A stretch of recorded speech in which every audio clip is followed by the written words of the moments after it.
Estimados amigos, queridos irmãos, a todos vocês, boa tarde. Responderam os desencarnados. Eu gostaria de ouvir os que estão na carne. Boa tarde. Que Jesus seja a nossa inspiração neste momento. Desde quando Allan Kardec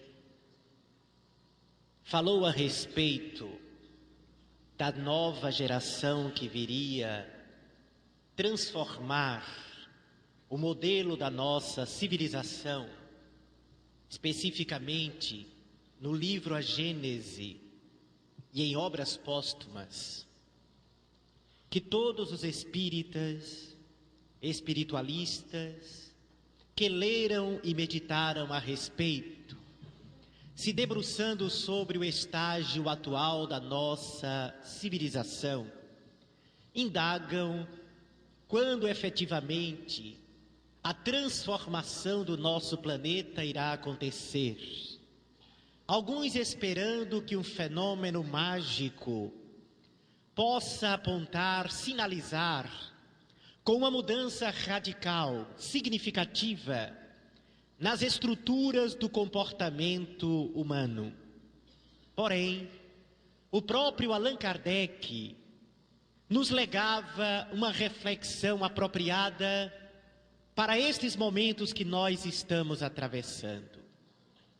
Dizia o grande codificador que a mudança para uma nova era não se daria de inopino, não seria uma ruptura, algo abrupto, e sim que através dos anos, por fenômenos naturais e sobretudo pelo reencarne de almas mais vividas, mais experientes, de espíritos voltados para o bem, desejosos de refazer o seu próprio caminho na direção da luz, esta mudança para uma nova era seria consolidada.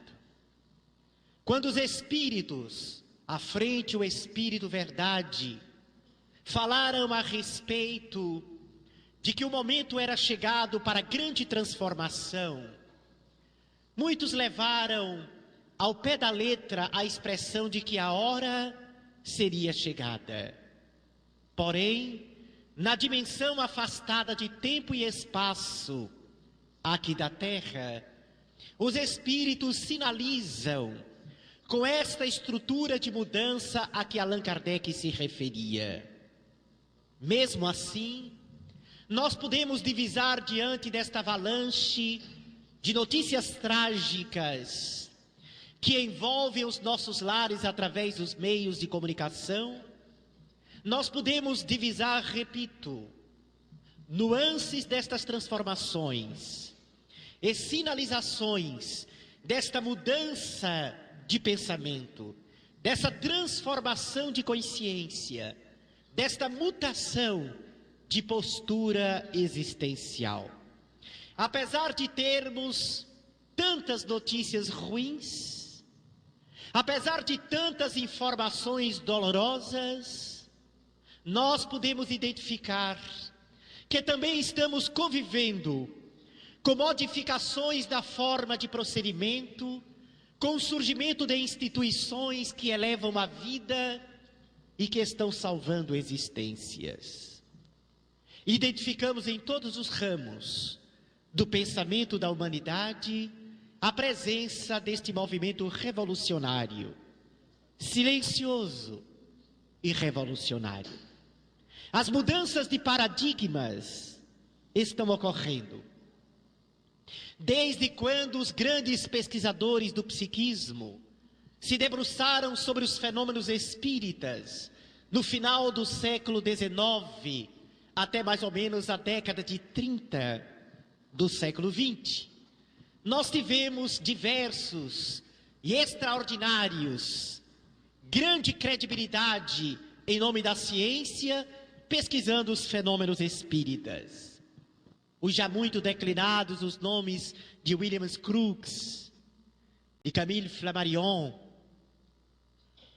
o pensamento avançado, além daqueles que estavam naquele momento, naquela época, debruçando-se com o raciocínio de Cesare Lombroso, de Ernesto Bolzano e de inúmeros outros. Na década de 30, na Universidade de Duke, nos Estados Unidos da América do Norte, Joseph Banks Heine inaugura a parapsicologia, que seria a sucedânea da metapsíquica de Charles Richer. Mas nós, avançando no tempo, indo em direção à presença dos novos pesquisadores que receberam um legado magnífico de Albert Einstein, falando da sua teoria da relatividade, e depois a física quântica, ampliando os horizontes, para verificar-se que a matéria é uma ilusão dos sentidos, que na verdade a vida se expressa através de vários níveis de energia. David Bohm fala-nos a respeito da vida subatômica. E nós temos para os dias de agora a presença do Dr. Amit Goswami, que escreve 2 obras magistrais, obras estas, que enlarguece o horizonte do pensamento da humanidade em direção à imortalidade do ser. O universo autoconsciente, em que o grande cientista faz referência à consciência regendo o fenômeno da vida, e escreve uma obra posterior, A Física da Alma, em que Amit Goswami fala a respeito da imortalidade do ser, da reencarnação e de fenômenos de quase morte, explicados pela ciência quântica. O Dr. Fred Alan Wolf, também um dos grandes físicos quânticos da atualidade, escreve a obra Universo Espiritual, demonstrando o fenômeno da imortalidade do ser através dos últimos avanços da física moderna. Identificamos quando o Dr. Rupert Sheldrake, o grande biólogo, autor da nova ciência da vida, expressa-se de uma forma eloquente e direta. A vida tem o seu ascendente no fenômeno espiritual. Não se pode entender o fenômeno da vida sem buscar o seu ascendente de natureza espiritual. Rupert Sheldrake é o autor da teoria do campo morfogenético, em que ele coloca de que existe um campo de natureza invisível, responsável pela estruturação das formas, para que o fenômeno da vida se concretize. Da mesma maneira, um pensamento que se assemelha do Dr. Harold C. Stambir, anatomista inglês, que se refere ao campo estruturador da forma, que existiria esta mesma energia responsável por efetuar a configuração da forma. O nosso organismo sofre modificação celular de 7 em 7 anos. E apesar de 7 em 7 anos termos transformações das células do nosso corpo, nós mantemos a mesma forma, os mesmos traços. Seria este campo invisível o responsável para legar essa estruturação e para manter esta organização. As ciências holísticas da atualidade se referem especificamente de que existe algo estruturador, algo organizador, que dá sentido à vida e que leva-nos à consciência da consciência, manipulando e fazendo a beleza do viver. A doutora Piontelli estuda o psiquismo fetal. O doutor Montecucco estuda os estados alterados de consciência, identificando que os yogas, aqueles que meditam conseguem 100% de sincronização de sua rede neuronal. Estudando o efeito da prece e da meditação sobre o nosso organismo, a ciência começa a vasculhar este mundo antes desprezado pelas concepções materialistas. Ao meditar, fortalecemos o nosso sistema imunológico. Ao orar, desencadeamos um quimismo extremamente positivo, gerando a produção de dopamina, serotonina, noradrenalina, gerando um estado de euforia na criatura. Os estudos da parapsicologia cada vez mais detectam que desconhecemos ainda o potencial da criatura de penetrar numa realidade extrafísica e de desenvolver outras qualidades, habilidades que determinadas criaturas chamadas paranormais, sensitivas, ou numa expressão do campo espírita, médiums, podem entrar em contato com outros universos, com a outra realidade dimensional, configurando e apoiando as concepções anteriores de que a matéria não poderia ser a explicação única da vida, e que os estudos mais avançados no campo da astrofísica cada vez mais se volta para a concepção de que nós vivemos numa realidade de múltiplas dimensões. Stephen Hawking, escrevendo a respeito do universo numa casca de nós, se refere a mais de 10 dimensões do universo, desconfiando ele de que existem outras realidades que teremos que descobrir. Os avanços efetuados nas universidades americanas e europeias cada vez mais se debruçam para entender o ser humano como resultado da ação do seu pensamento, das suas emoções e dos seus sentimentos. Uma senhora, a senhora Vick, que passou pelo fenômeno de quase morte, dada como clinicamente morta, cega de nascença, praticamente, porque o seu nervo óptico foi atingido devido à alta oxigenação na UTI neonatal em que ela estava localizada. Esta criatura, portanto, que desde praticamente o nascimento era cega, e ao passar pelo fenômeno de quase morte no hospital, descreveu ao retornar para os seus médicos, que ficaram perplexos. Ela se viu projetada para fora do seu corpo, ascendeu ao teto, viajou para fora do edifício, observou outros edifícios, retornou para o hospital e descreveu o que ela havia observado em outros ambientes daquele hospital. Ela era cega de nascença. E a maneira como ela descreveu a sua percepção foi um grande desafio para os seus médicos e para os estudiosos. O Dr. Kenneth Ring e outros estudiosos do fenômeno de quase morte. Surgiram outros fenômenos raros de pessoas cegas que descreviam realidades do mundo objetivo, graças a esta projeção da consciência, que indica aos estudiosos da atualidade de que, na verdade, o corpo não é a sede da vida. O corpo é apenas um instrumento utilizado pela vida real, a vida da consciência extracorpórea.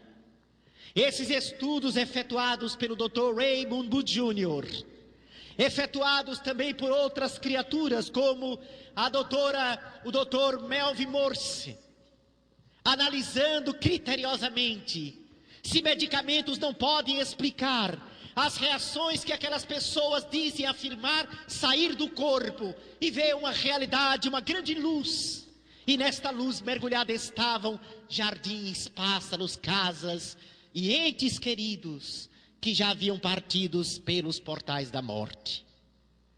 Os estudos mais avançados comprovam que apenas o quimismo cerebral, ou até mesmo determinados medicamentos utilizados pelos pacientes, não poderiam explicar todos os estágios inerentes ao fenômeno de quase morte.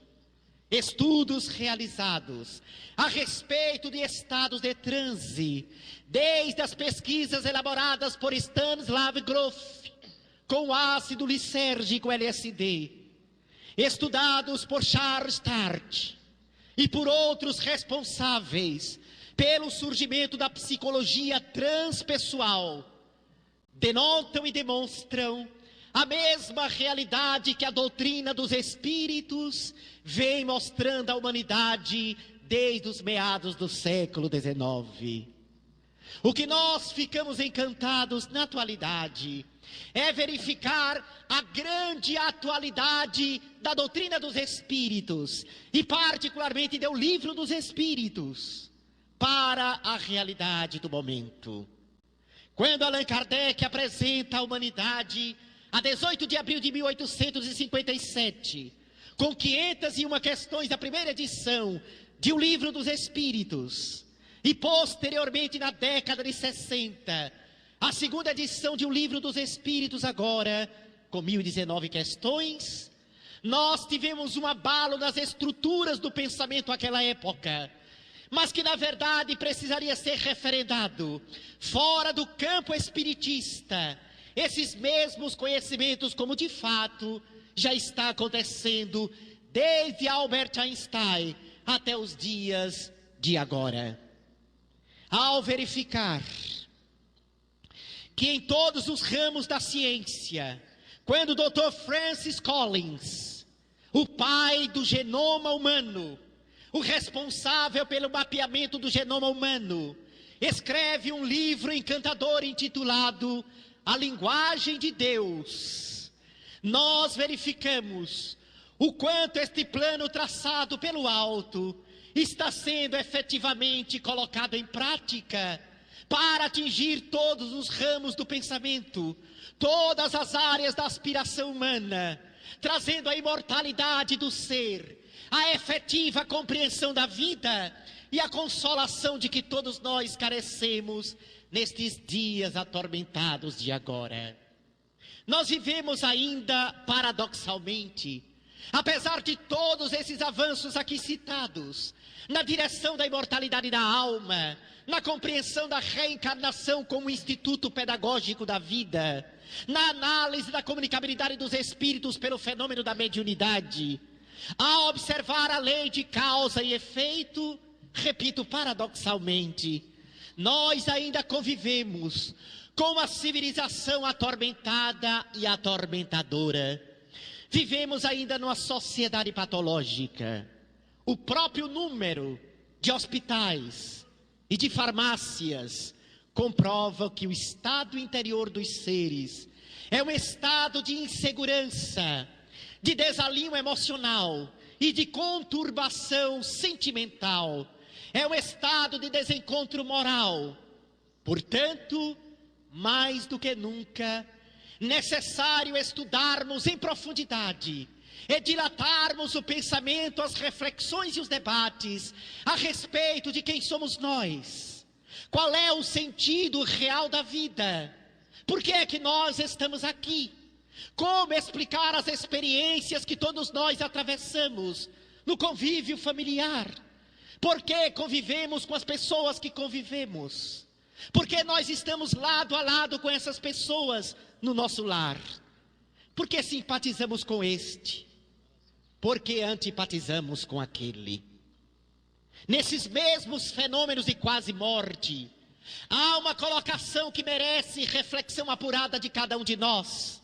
É que grande percentual destas criaturas que passaram pelo fenômeno de quase morte, narra que ao retornarem eles falam: passamos pela recapitulação de nossa vida.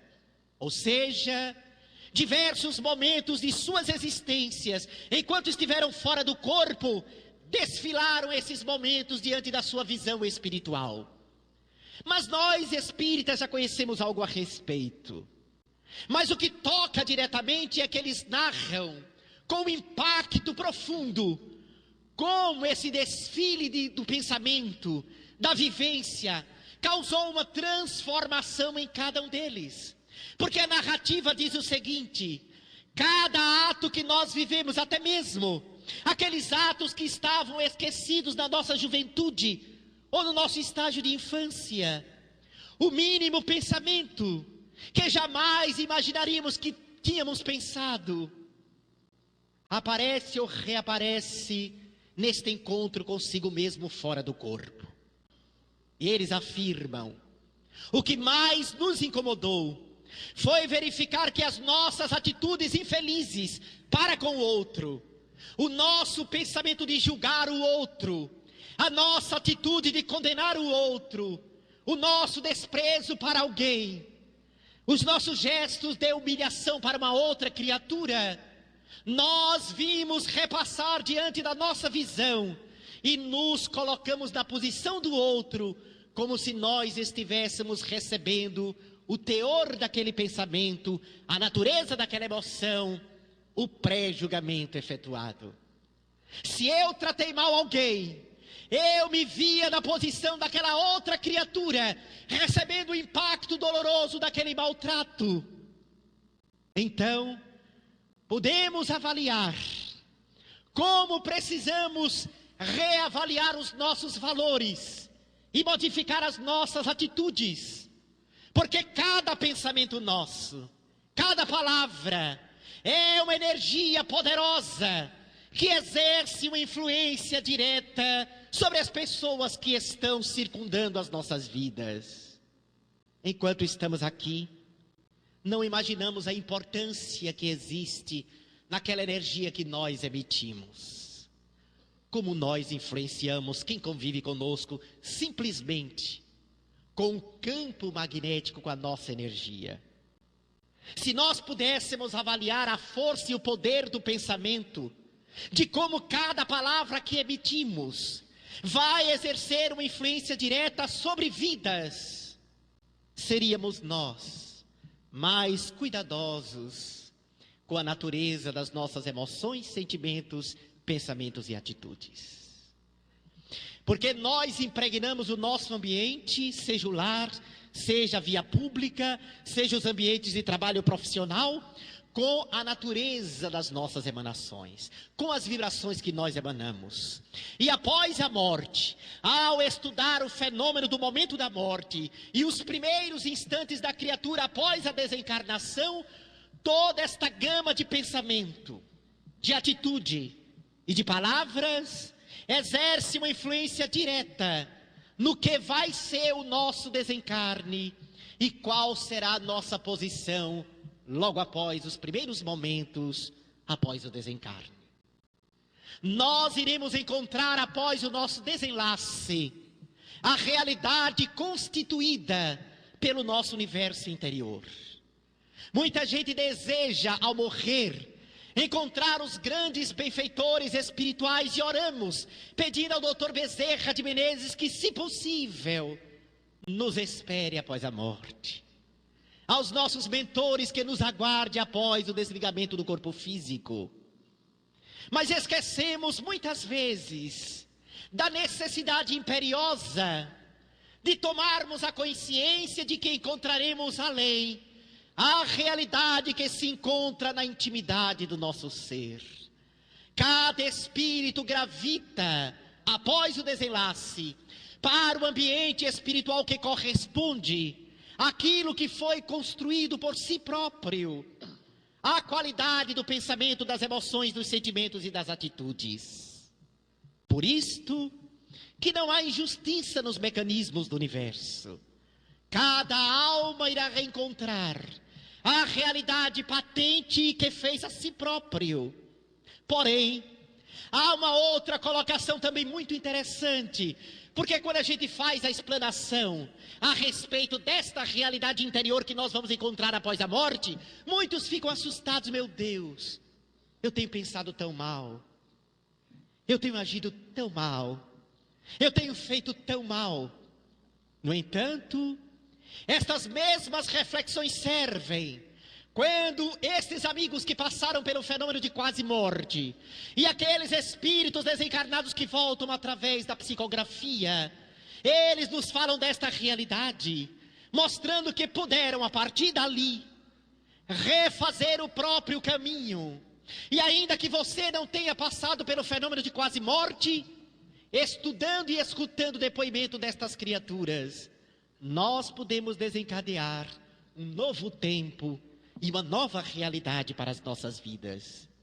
Se eu tratava mal, eu posso refazer esses passos.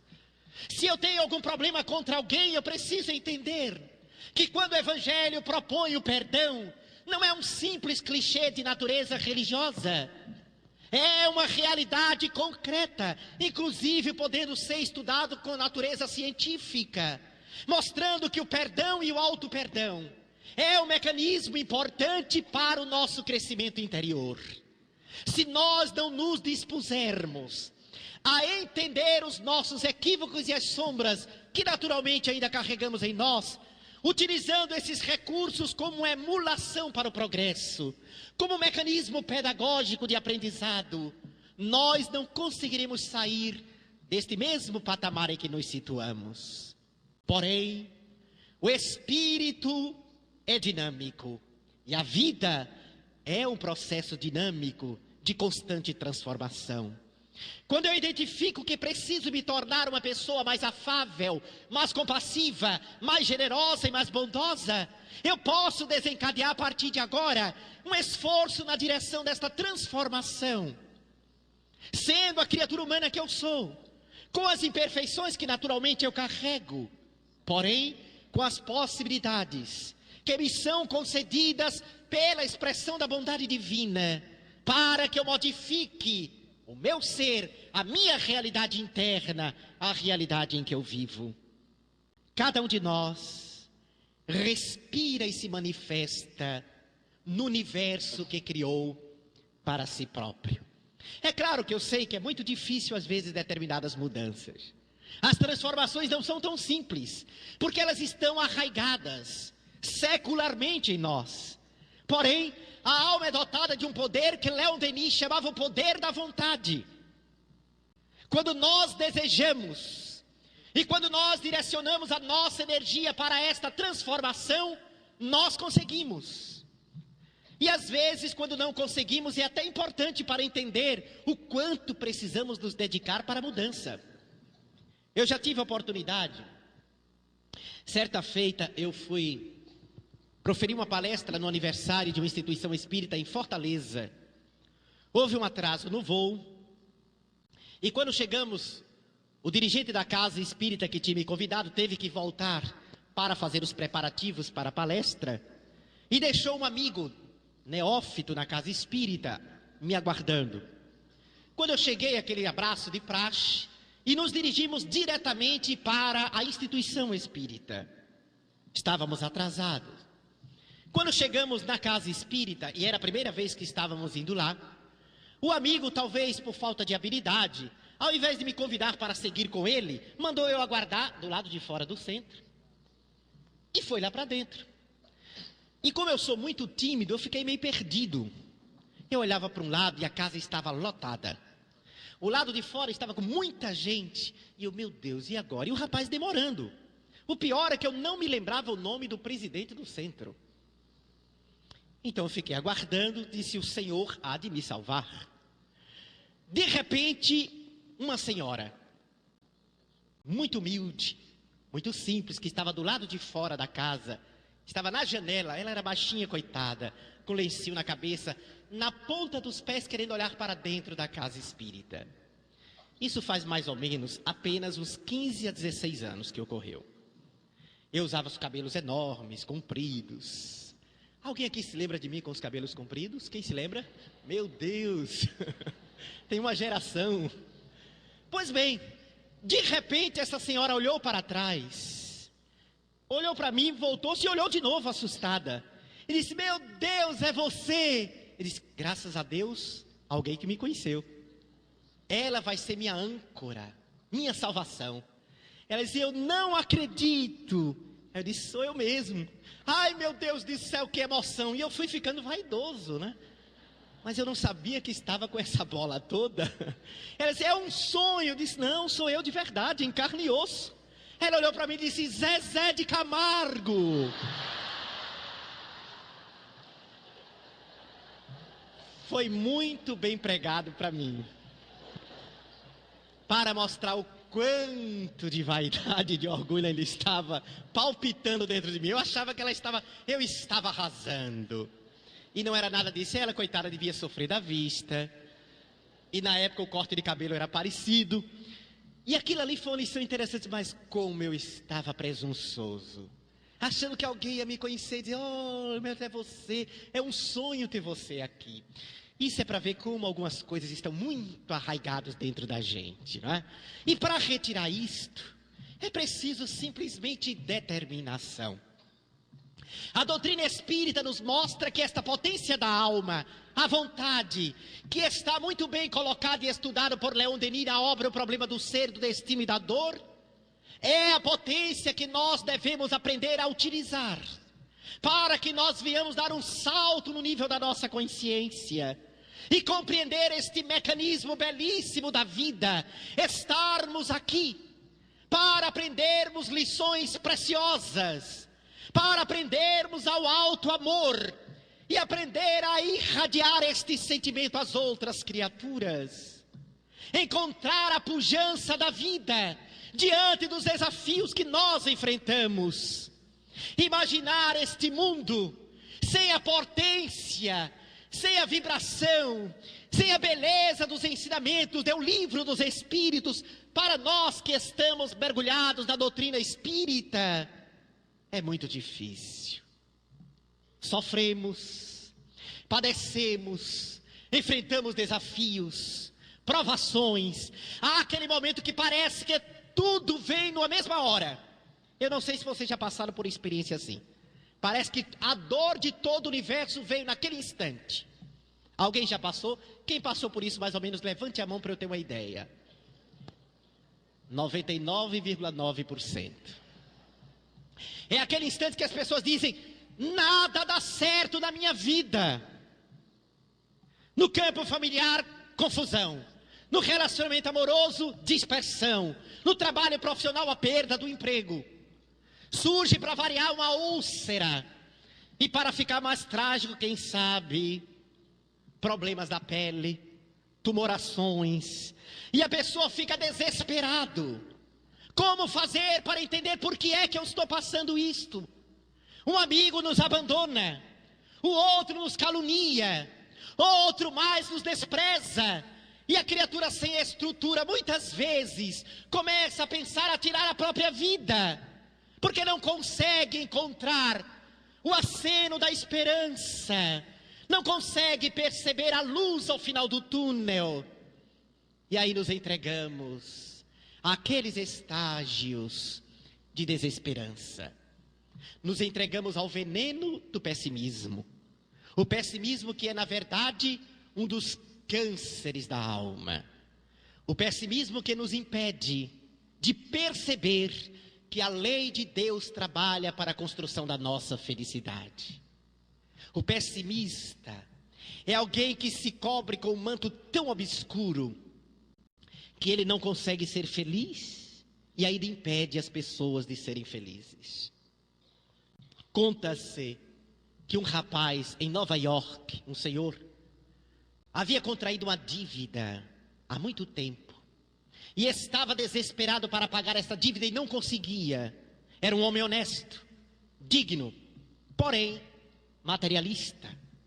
Ele não acreditava em Deus e não acreditava muito menos da vida após a morte. Era pessimista por excelência. Então ele foi e conseguiu um dinheiro emprestado para pagar a dívida antiga. E pagou. Mas depois caiu em si.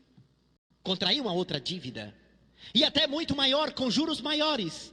E ele não sabia como pagar aquela dívida. E começou a imaginar o cobrador batendo na sua porta para cobrar a dívida.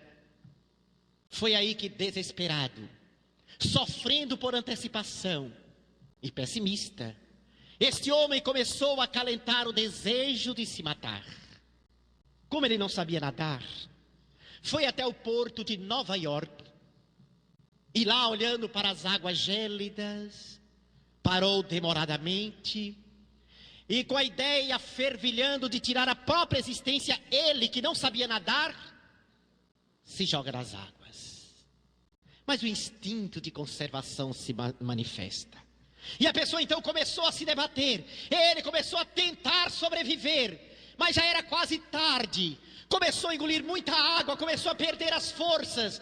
Foi aí que, para a sorte dele, um marinheiro estava fazendo um trabalho extra na proa de um navio e percebeu um movimento diferente naquela noite sem luar. Percebeu que as águas estavam se movimentando diferente. Então este marinheiro observou detalhadamente e percebeu que havia algo semelhante ao corpo humano que estava ali se debatendo quase sem forças. Este marinheiro se atira às águas, no hausto de solidariedade, nada em direção àquele homem pessimista, materialista, coloca o seu braço no pescoço do homem e nada até o cais.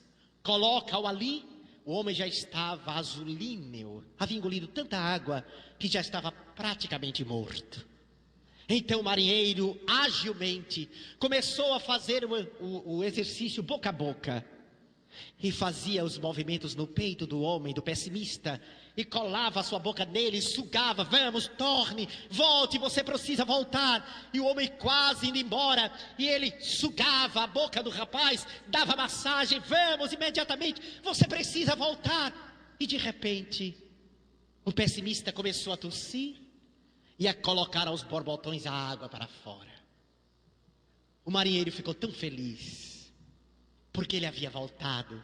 Ficou tão contente pelo êxito do que ele havia feito, que empolgado brincou com o pessimista. Olhou para ele e disse, meu amigo, que bom, agora você me deve a sua vida. Ele olhou e disse, meu Deus, mais um débito. Esse é o pessimista.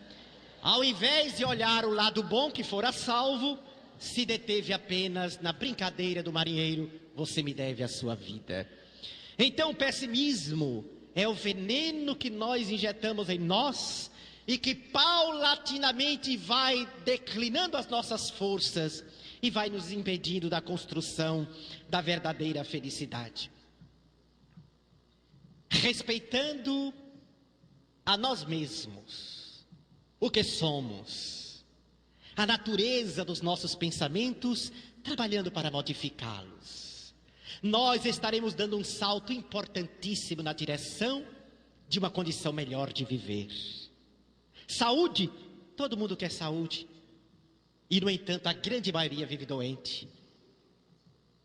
E quando as pessoas perguntam o que é, na verdade, doença, quando antigamente era apenas o efeito de micróbios, de vírus, bactérias e fungos no organismo da criatura, hoje o conceito de saúde e doença é um conceito até belíssimo. Ou seja, saúde ou doença depende de fatores biopsíquico, socioeconômico e espiritual e emocional da criatura. Olha que coisa magistral, dá até charme. E nós poderíamos sintetizar em três fatores. Fatores de natureza orgânica, quando o nosso organismo está sendo agredido por bactérias, fungos. De natureza socioeconômica, porque a deficiência econômica gera também a deficiência alimentar e as preocupações, e aquelas de natureza espiritual, seja por processos obsessivos, seja por desgoverno de natureza mental de cada um de nós. Portanto, às vezes a pessoa está bem economicamente, mas está perturbada emocionalmente, está com uma dificuldade existencial. Às vezes a pessoa está muito bem emocionalmente, mas está com problemas econômicos. Diante disso eu pergunto, tem alguém doente aí? Em qual desses elementos a gente pode se situar? Todos nós podemos ser saudáveis, sim. Porque independente desses três elementos, é a nossa condição espiritual, é aquilo que nós alimentamos dentro de nós, que vai constituir o sistema de defesa do nosso organismo.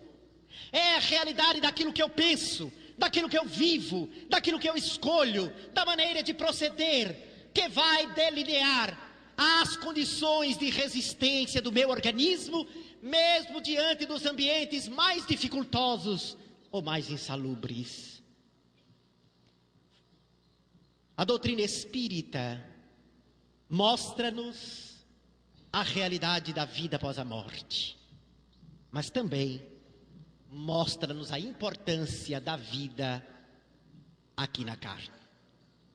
O espírita não é aquele que vive sonhando com a vida após a morte para experienciar em cidades no além. O espírita é aquele que se sente em casa, em qualquer lugar ou em qualquer dimensão que se situe, sendo que Allan Kardec, numa feliz colocação, alertava de que o verdadeiro espírita é aquele que se esforça para se tornar cada dia melhor do que o dia anterior. Que nós não precisamos ser um anjo para podermos afirmar que somos espíritas, mas que sejamos sinceros no nosso propósito do autoconhecimento e na sincera determinação de podermos a cada dia avaliar os nossos próprios passos, os nossos caminhos. O verdadeiro espírita somos nós. Às vezes, quando encontro com ele, e você é espírita? Eu disse, não, quem sou eu? Eu faz 10 anos que eu estou na casa espírita, mas não me considero espírita.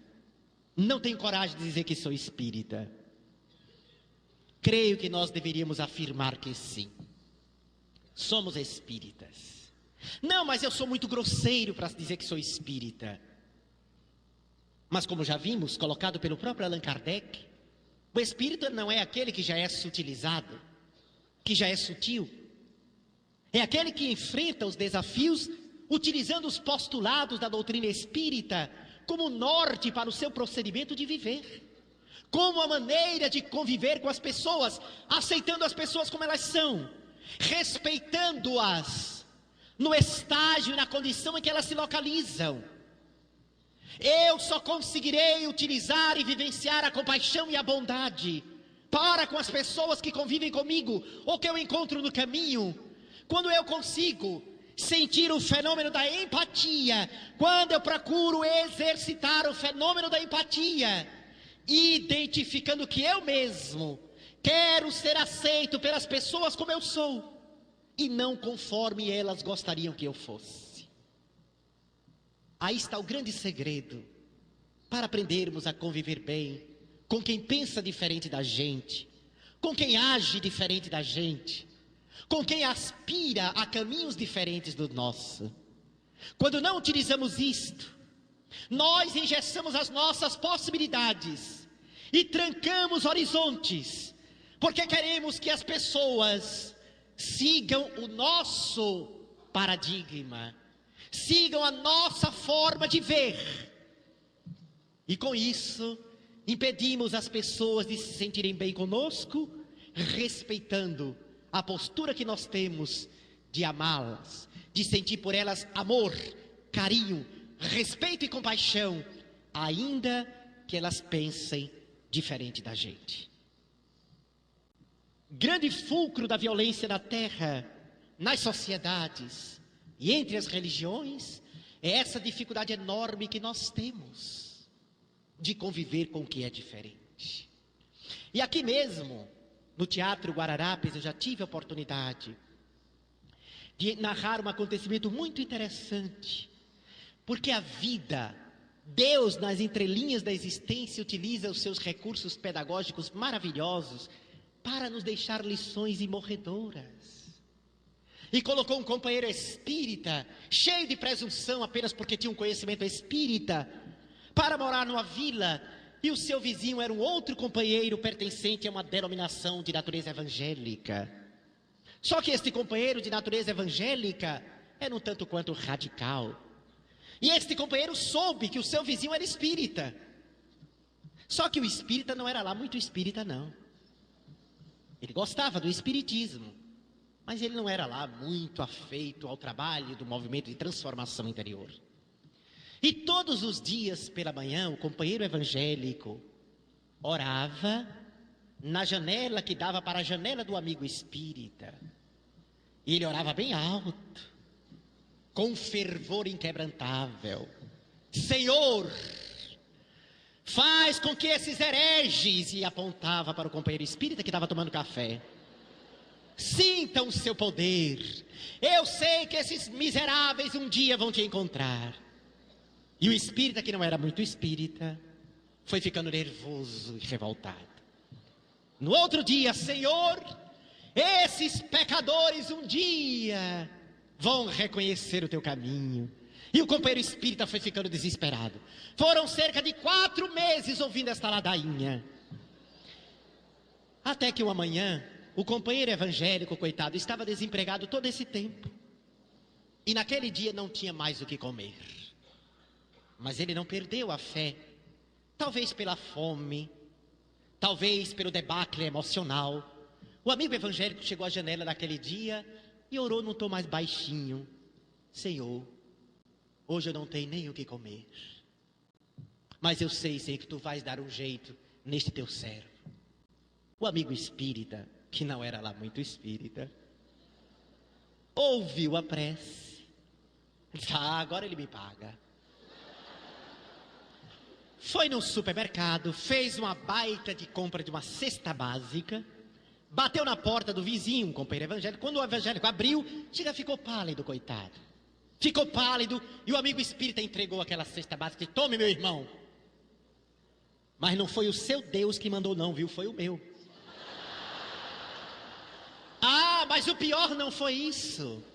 É que o amigo evangélico não perdeu o seu ar, sua condição mais espiritualizada, e disse: graças, Senhor, tu és tão poderoso que quando tu mandas, até o demônio vem trazer na porta. E o espírita podia ter dormido sem essa, se não fosse tão presunçoso.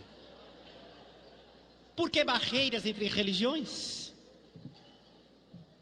São ideias diferenciadas. É óbvio que nós podemos e devemos expor o conhecimento espírita com toda a beleza, profundidade, largueza e grandeza que ele apresenta. Porém, a experiência de conviver com outros segmentos filosóficos, religiosos, é um sinal do novo tempo, desta nova era, deste novo momento da civilização, deste fenômeno de transição que nós estamos vivendo. Para vocês terem uma ideia, vou dar um exemplo bem próximo da transição que nós estamos experimentando. Nós levamos para falar na nossa Casa do Caminho, na cidade do Cabo de Santo Agostinho. O palestrante da noite foi o pastor da Igreja Batista do Cabo. Um homem missionário maravilhoso, que faz um trabalho social de muita dignidade no bairro da Coab, na cidade do Cabo. Um homem de uma integridade, de um senso ético inquestionável. E foi falar sobre o amor de Jesus. No outro dia, isto o próprio pastor me confidenciou, quando eu fui almoçar com ele. No outro ele disse: mas Frederico, você não sabe de nada. Encontrei uma das ovelhas do meu rebanho, que disse: pastor, eu soube que ontem o senhor foi na casa do demônio. E o pastor disse: meu amigo, eu fui lá e quando cheguei não encontrei demônio, não encontrei Jesus. E se Jesus foi, por que é que eu não iria? Me ouviram com respeito e dignidade, e senti um ambiente de cordialidade, de amizade profunda. Ele foi a 2 lançamentos de livros meus, acompanhado de sua senhora, e ainda está esperando a oportunidade de almoçarmos para que eu explique a ele como é que um espírito pega na mão de uma pessoa e escreve. Que ele tem uma curiosidade tremenda para entender como é que se dá o fenômeno mediúnico. Isto faz parte dessa transição, quando temos movimentos de pessoas de vários segmentos, com a mente aberta, respeitando cada qual o seu caminho, sua forma de ver, mas aprendendo a conviver. E aprender a conviver é a grande ciência, ou talvez a grande arte, que nos leve à felicidade que todos nós almejamos, ao sentimento de paz, à plenitude que todos nós ansiamos, a vencer os nossos desafios, a saber lidar com as pressões psíquicas que o nosso planeta vivencia nos dias de agora. Esta conturbação emocional que envolve a Terra faz pressão sobre todos nós. gerando em criaturas intranquilidade, esperança, insônia, e não sabe explicar por quê. Há pessoas que de repente começam a sentir uma tristeza, um estado depressivo. Ah, meu Deus, será que é alguma entidade infeliz que está junto de mim? E às vezes não é. Às vezes são apenas as formas, pensamentos, são as vibrações psíquicas que estão ali naqueles ambientes e que a nossa sensibilidade pode captar. É a realidade de energia de milhares e milhares de milhares de criaturas, de cerca de 6,5 bilhões de pessoas, a grande maioria sem conhecimento dos valores espirituais, sem entender o fenômeno da vida, sem saber lidar consigo próprio, com seus mecanismos, com as suas limitações. E tudo isto faz pressão sobre a terra, faz pressão sobre cada um de nós. Quando Jesus, no seu evangelho de amor, coloca-nos a necessidade da oração e da vigilância e da oração, estava ele se referindo exatamente a todos esses desafios que iremos enfrentar ainda, de estarmos em ambientes e sermos desafiados pela realidade visível e também pela nossa própria realidade, pelas nossas limitações, pelas nossas dificuldades. Ficai atento, porque na última curva do caminho poderemos ter problemas. E ficar atento não é ficar tenso o tempo todo com medo de errar, porque tem gente que fica com tanto medo de ficar obsidiado que já está obsidiado com medo de estar obsidiado. A naturalidade com que nós devemos conviver com as nossas lutas, o olhar sobre este mundo invisível que cada vez mais se descortina para a humanidade da carne, esse intercâmbio que se intensifica cada vez mais entre a dimensão espiritual e a dimensão na carne, intensificando-se, fazendo multiplicar a quantidade de médiums, é uma demonstração nítida que estamos caminhando para a civilização do espírito, a civilização para além da carne, para a transcendência da vida, para valores muito mais ricos e profundos que não apenas os valores transitórios da sociedade do ter, da sociedade do possuir. A multiplicidade de médiuns em toda parte, em todos os lares, em todas as religiões, em todas as filosofias.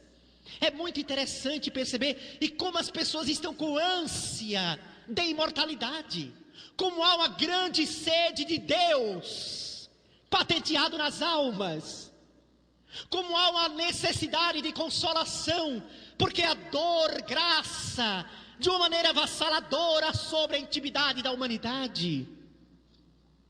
A mediunidade, esta faculdade que pertence ao ser, que radica-se no organismo e que algumas pessoas apresentam de maneira ostensiva e outros apresentam de forma subjetiva, tendo apenas alguns relances desta sensibilidade específica da criatura. O desconhecimento sobre a mediunidade ainda é grande. Eu estava na Bahia, terra do nosso querido amigo Clóvis, lá em Salvador, no Sesc, no auditório do Sesc, no seminário. E o seminário foi maravilhoso, aquele clima gostoso de fraternidade, todo mundo feliz, e só uma senhora me chamou a atenção. Cabelos grisalhos, pálida, olheiras profundas, o cabelo maltratado. E eu falava, e ela o tempo todo de cabeça baixa, todo o seminário. Quando terminamos o encontro, eu fui na direção dela, porque ela me chamou a atenção. Cheguei, ela teve até umas surpresas, tudo bom? Eu sou Frederico, tudo bom? Dei um abraço nela. Eu disse, eu estou percebendo que a senhora parece que não está bem, a senhora está doente. Eu estou achando a senhora tão pálida. Ela olhou para mim e disse, não, meu filho, não, é porque eu sou médium. Eu disse a ela, eu também sou médium e não sou pálido. E eu estava entendendo que talvez ela estivesse desabrochando a sensibilidade mediúnica. E eu lhe perguntei, a senhora frequenta já alguma instituição? Eu disse, eu frequento. Deu o nome da instituição lá na Pituba. Então eu disse a ela, fale para o dirigente da casa o que a senhora está sentindo E quem sabe ele deverá lhe indicar o estudo a respeito da mediunidade, já que a senhora afirma ser médium, estudar a mediunidade. E quem sabe daqui a algum tempo a senhora seja convidada a fazer parte da equipe mediúnica da casa. Eu disse, não, meu filho, já faz 10 anos que eu estou na mesa mediúnica. E eu pensei, só se for em cima da mesa. Mas isso aí não é um problema só dela, é porque muitas vezes isso acontece no próprio nosso meio. Como as pessoas nas próprias casas espíritas veem a mediunidade. Se alguém chega a sentir algum tique, alguma dor na nuca, olhe, você é médium. Tem que desenvolver. A pessoa chega perturbada, cheia de mágoa, de raiva, de malquerência, de mazela, de quisila. Aí aparece o vidente de plantão, não sei, olha, eu estou vendo assim, está assim atrás de você. Ó. Tem que desenvolver. E aí nós temos pessoas indo para o trabalho mediúnico como quem vai para um pelotão de fuzilamento. Como quem vai tomar benzetacil porque é o jeito. Quem já tomou benzetacil aqui? Por favor, levante a mão. Meu Deus do céu. Quantos? É horrível. Mas vai porque tinha que tomar. Assim também acontece no campo belíssimo da mediunidade. Muita gente vai para a prática mediúnica porque tem que desenvolver, e não pela consciência da riqueza, da amplitude, da profundidade, da grandeza, da grande responsabilidade que está inserida a questão da faculdade mediúnica.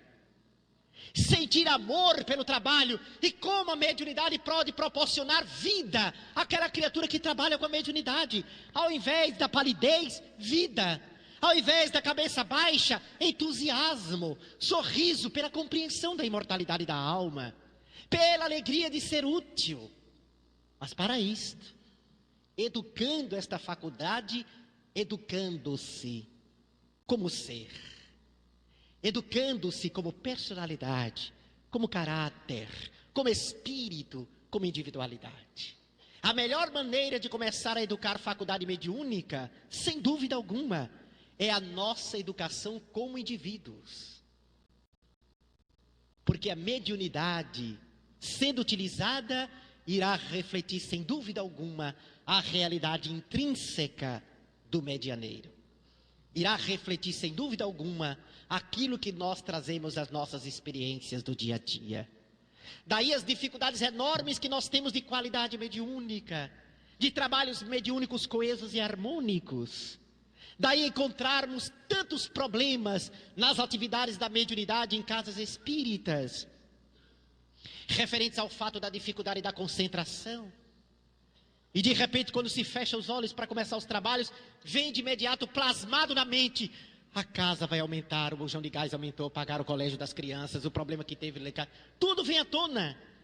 Porque nós não nos acostumamos a educar a mente, o pensamento, e a educar a nós mesmos como um todo.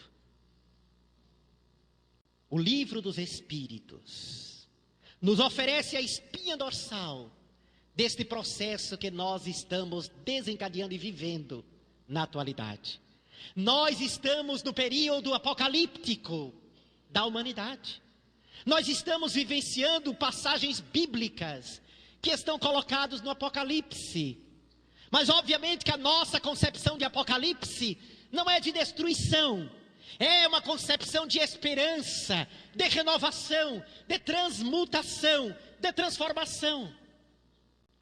O período apocalíptico é este, embora ainda tenhamos muito tempo pela frente. Às vezes pessoas novatas perguntam: mas Fred, quando é que a Terra vai deixar de ser mundo de expiação e provas e vai passar a ser mundo de regeneração? Será que em 2010 já estaremos lá? Eu disse, segundo os grandes amigos espirituais, vai ser rápido. Nós deveremos ter aí mais ou menos entre 400 a 600 anos, para que possamos começar a sentir concretizar-se definitivamente este reino. Porque teremos 1000 anos para esta consolidação. E para o Espírito que são 300 anos. O que significa 400 anos? Nós vamos desencarnar e reencarnar pelo menos 3 vezes. Se a gente mantiver a média de 70 anos no intervalo entre uma encarnação e outra, não há regra fixa. O Espírito pode reencarnar horas depois de desencarnado ou séculos depois. Mas se você colocar na condição mediana, um intervalo de 70 anos, a gente pode ter aí mais ou menos umas 3 ou 4